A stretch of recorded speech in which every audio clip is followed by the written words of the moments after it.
नमस्कार मित्रों, आज हम बात करेंगे दक्षिण भारत के कुछ प्रमुख प्राचीन मंदिरों के बारे में। सबसे पहला बृहदेश्वर मंदिर, जो कि तंजावुर तमिलनाडु में स्थित है। इसे बिग टेम्पल भी कहते हैं। इसका निर्माण राजा राज चोल ने 1010 ईस्वी में कराया था। यह भगवान शिव को समर्पित है, जिन्हें बृहदेश्वर या राजराजेश्वरन के नाम से भी जाना गया है। यह मंदिर चोल वास्तुकला की एक प्रमुख कृति है। इस मंदिर का केंद्रीय गुंबद दुनिया के सबसे बड़े गुंबदों में से एक है। इसका गोपुरम सबसे भव्य है। यह मंदिर के प्रवेश द्वार का टावर है। विशाल नंदी की मूर्ति है और बहुत ही जटिल नक्काशी है। अगला है मीनाक्षी अम्मन मंदिर, मदुरई, तमिलनाडु।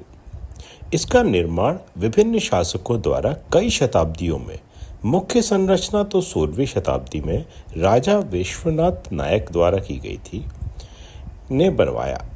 यह मंदिर शिव और पार्वती को उनके सुंदरेश्वर और मीनाक्षी रूप को समर्पित है।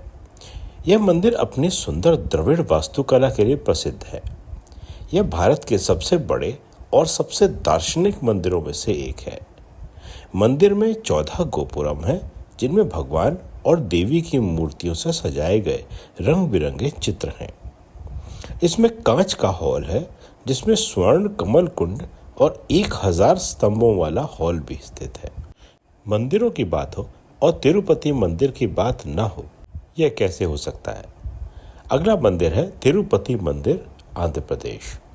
इस मंदिर का निर्माण प्राचीन काल में हुआ था। इस मंदिर का प्रमुख निर्माण केलाज पल्लवों और चोलों के शासनकाल में हुआ।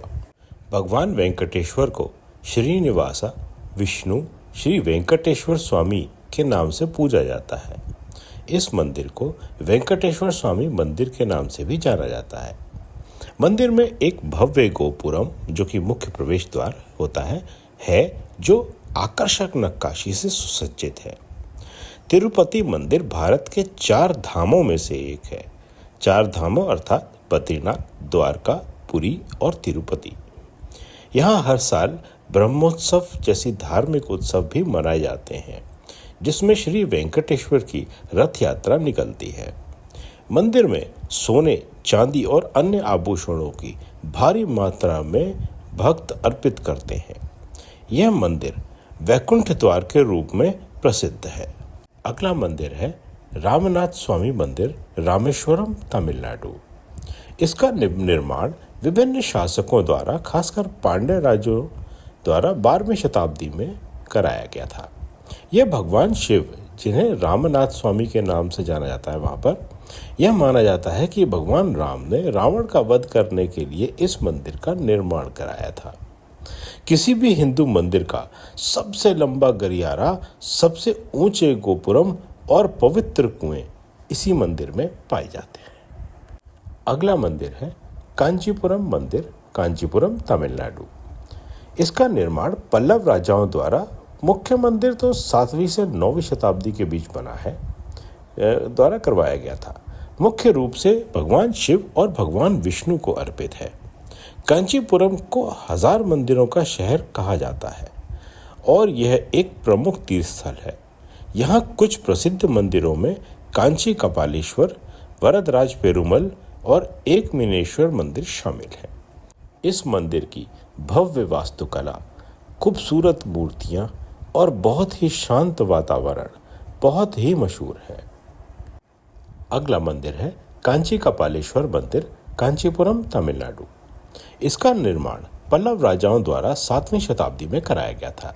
यह मंदिर भगवान शिव को कपालेश्वर रूप में समर्पित है। यह मंदिर कांचीपुरम के प्रमुख शिव मंदिरों में से एक है और इसमें एक प्रसिद्ध गोपुरम है, जो मंदिर के प्रवेश द्वार के रूप में कार्य करता है।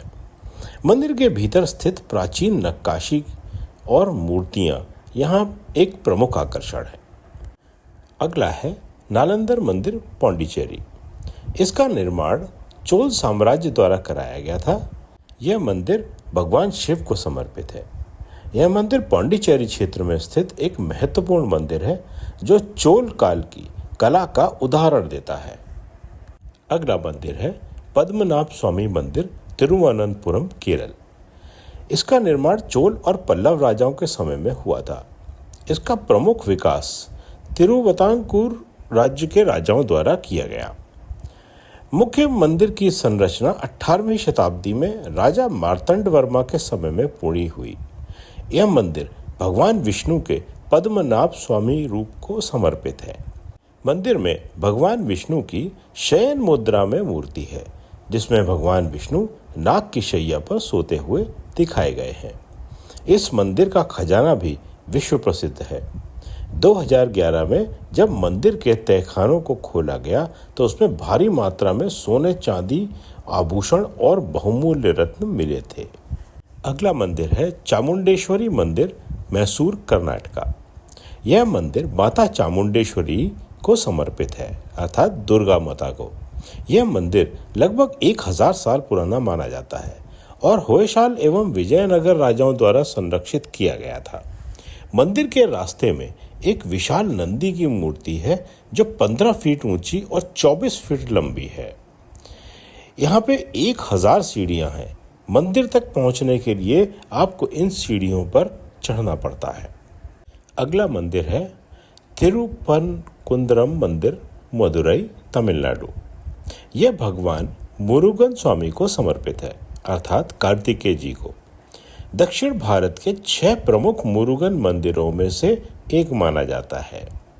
यह मंदिर संगम काल से जुड़ा हुआ है, जो कि लगभग 1ली शताब्दी ईसा पूर्व की बात है। मान्यता है कि यही भगवान मुरुगन ने अपनी पत्नी देवसेना से विवाह किया था। यहाँ भगवान शिव, विष्णु, विनायक और दुर्गा की मूर्तियां भी हैं, जो अन्य मुरुगन मंदिरों से इसे अलग बनाती हैं।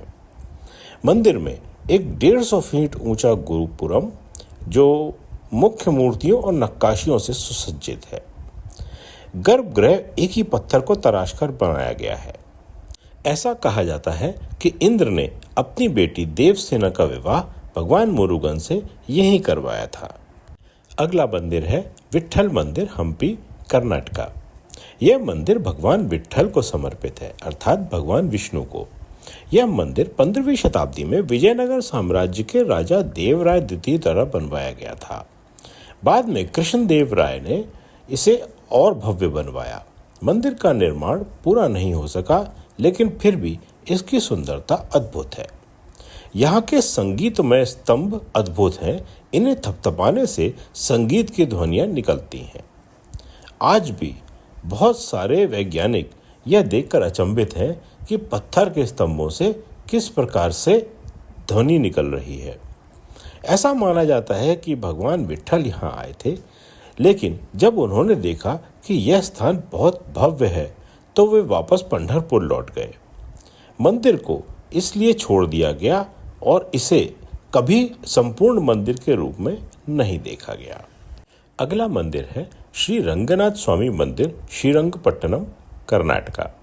यह मंदिर भगवान रंगनाथ को समर्पित है, अर्थात भगवान विष्णु को। दक्षिण भारत के 3 प्रमुख रंगनाथ स्वामी मंदिरों में से एक है। यह मंदिर 9वीं शताब्दी में गंग वंश के शासकों द्वारा बनवाया गया था।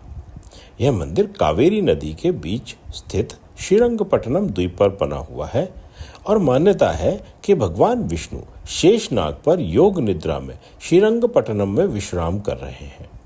यह दक्षिण भारत के 3 पवित्र श्रीरंगम मंदिरों, जिन्हें आदिरंगा, मध्यरंगा और अंत्यरंगा के नाम से जाना जाता है, में से मध्यरंगा के रूप में प्रसिद्ध है। आदिरंगा में श्रीरंगपट्टनम, मध्य गंगा में शिवन समुद्रम और अंत्यरंगा में श्रीरंगम, तमिलनाडु। मित्रों, दक्षिण भारत में अनेक मंदिर हैं जो द्रविड़ शैली पर बनाए गए हैं। विदेशी हमलों से बचने के कारण इनमें से बहुत सारे अब भी वैसे ही हैं जैसा इनको बनाया गया था। दक्षिण भारत के मंदिरों की खूबसूरती और वास्तुकला अद्भुत है और मंदिरों की खूबियां आपको वहां जाकर ही देखने और समझने को मिलेंगी। यदि कोई मंदिर हमसे छूट गया हो तो कृपया कमेंट्स में अवश्य बताएं। कहानी सुनने के लिए धन्यवाद।